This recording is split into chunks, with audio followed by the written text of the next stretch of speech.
I'm Angelo BehindTheVault.net, and with me today is our special guest, Alexandra Cote. Let's pivot a little bit and talk a little bit about new builds, because, for a long time, people would say, well, I can't afford to get into the market now, but I can afford a new build over the next, 2 years, 3 years, pay for that 20% while I'm maybe living at home with mom and dad.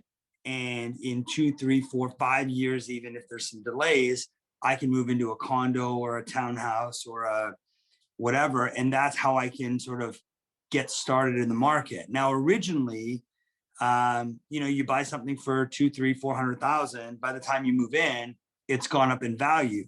But when we were talking in prep, you're saying that that may not be the case anymore. So tell us more about that. Precon gives me anxiety. I think there's a lot of misconceptions about it. I think pre-construction in Toronto, 10 years ago, that was the golden age. It did make sense. People, 20% of 300K, 200K is way more attainable for someone to gather than now. Studios are selling precon in the 600s.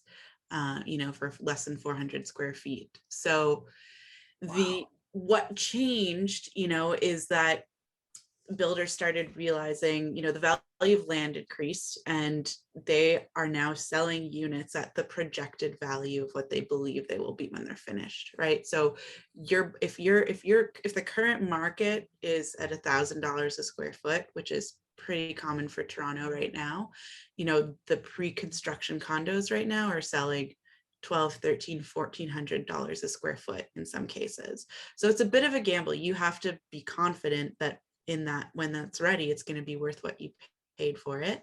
And in some cases you could be ahead. But a lot of the time you might not be. You might not be, right? $1,400 a square foot is a lot. And there are other cities where that's common, but it's a bit of a gamble. You are giving your money to the builder, right? You're financing their project. And in that time, that 20%, even though the structure can be divided, like oftentimes it'll be, $2,500 on signing, balanced to 5% in 30 days. Then the next 5% the year after, then, so you're staggering when you have to put the full 20 down, but you're really stuck in that time. Your options are limited in terms of what you can do. And a lot of people's lives change significantly in a 4 to 5 year span, right? So if you're 21, 22, and that someone's told you this is the right thing to do, and you're now putting 20% down on a $600,000 studio, and then it gets delayed because of COVID, and then the builder is fighting the city and the project gets delayed, so it's actually 6 years out. You're now 28, you might be married. You might, do you really want to move into a studio? Whereas, getting into the market as first time buyer now, you only need 5% down. You don't need the full 20. And then as that equity is growing over the next few years, you've got options. You can refinance, you can sell it, you can move out, you can rent it to someone. You're not stuck, and you have more, power and influence over your equity and over your money than it just being in a builder's bank account. And the other thing is that builders have gotten more and more fluent in sort of how much they can get away with. When you walk into a sales center now, you're signing, a document that's 300-400 pages long with all the fine print, and you can be purchasing something with 10-foot ceilings and hardwood floors and all of these finishes. And in the fine print, the builder can just change that without your consent, and you can get a product that's much different from what you were promised. You can lose a foot of floor height, you can get this kind of stuff.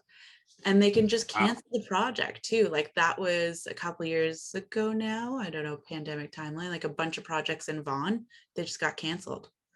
And so people had that, they got their money back, but what did it do for them? Nothing. They didn't get any interest on it. They didn't.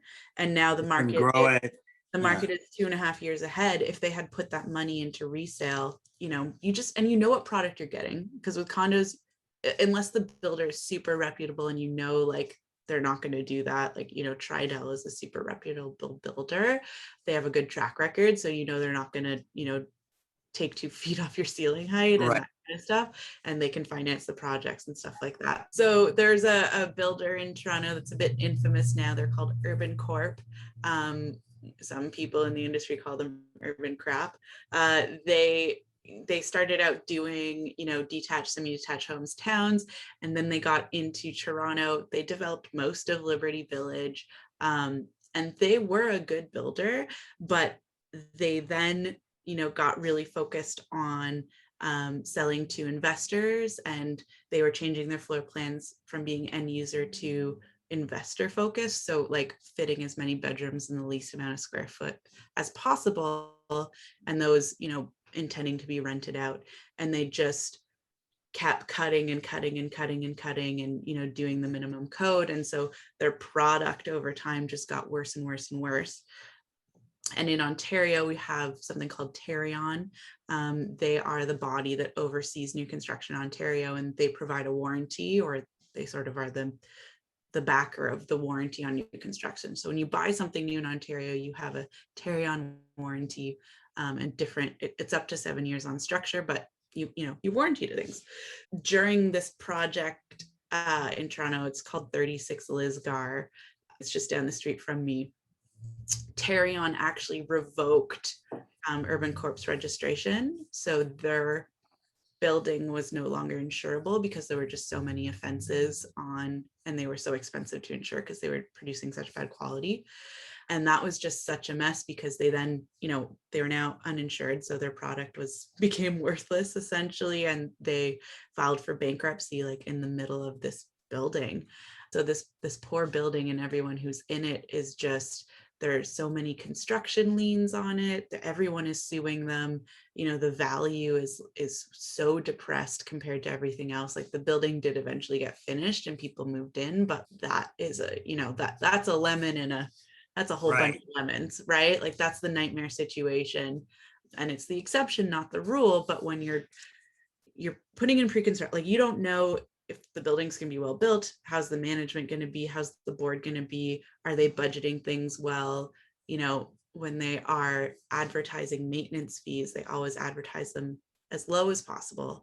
And now they're taking out more and more things.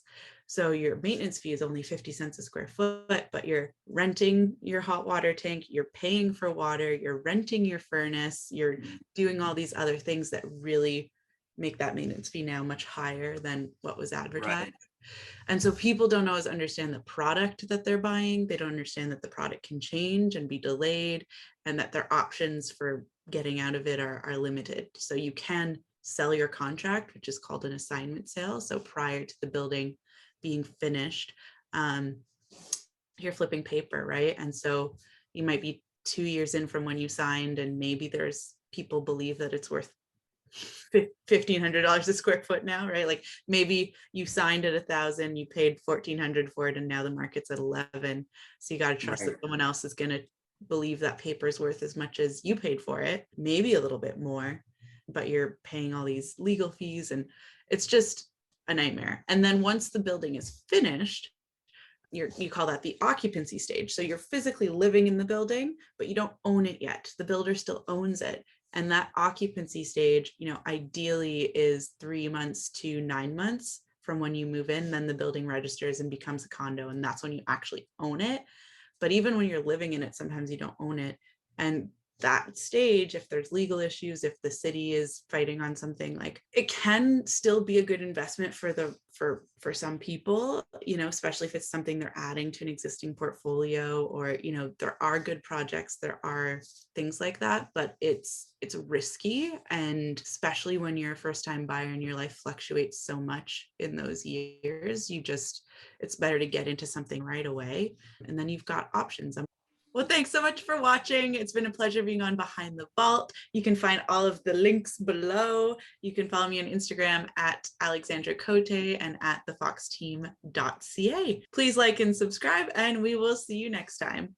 Behind the Vault.